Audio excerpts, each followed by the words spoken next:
So karon na itong i-try connect ito ang PS5 controller dual sensing edge sa Steam Deck.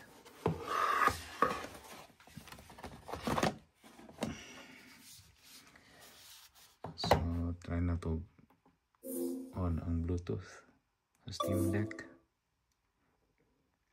Bluetooth. Okay, Bluetooth on. And then press the PS5 logo and this button.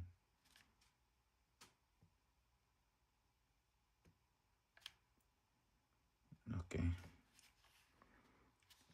Okay, the DualSense Edge wireless controller. Pair.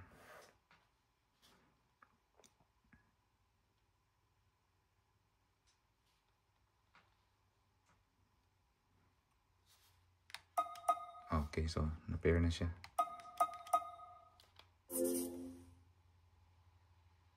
Okay. So arita sa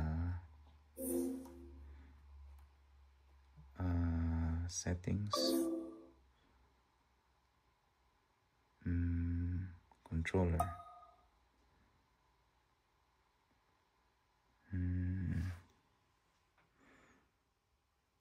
DualSense Edge. Okay.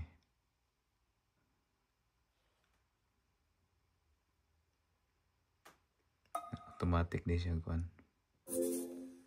Kailangan itong testinganin. Update. Okay. So, ga-update pa ang Last of Us. Testingan na itong duwa ning Last of Us using the PS5 controller.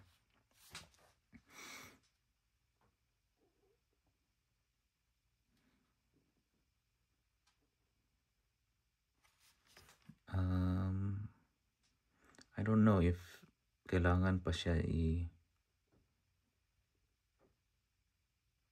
kuan sa settings diri sa game mismo.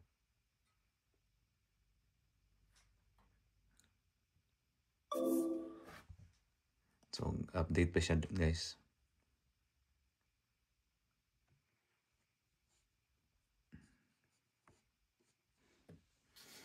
Okay.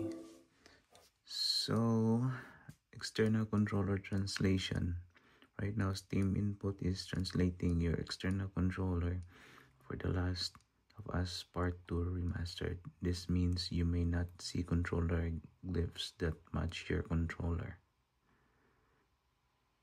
If you know The Last of Us Part 2 Remastered has native support for your specific controller, you can turn off Steam input in the controller settings for the game. Okay.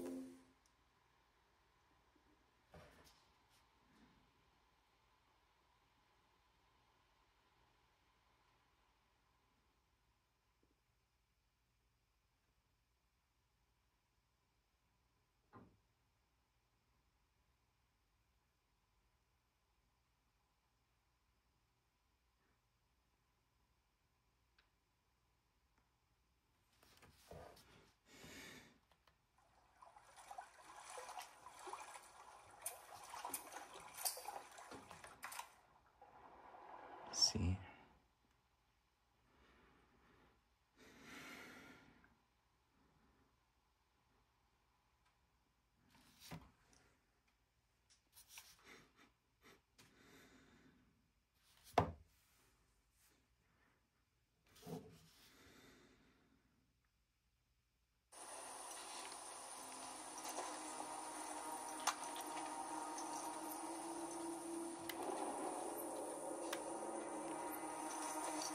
Okay, gamit na gina ko siya.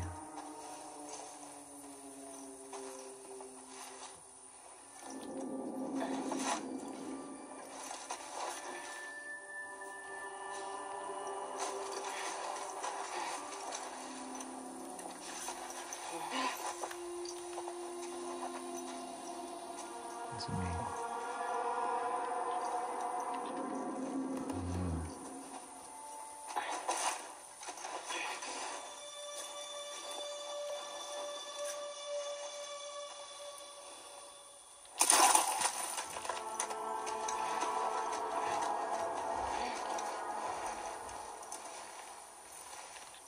So ni worker siya guys, and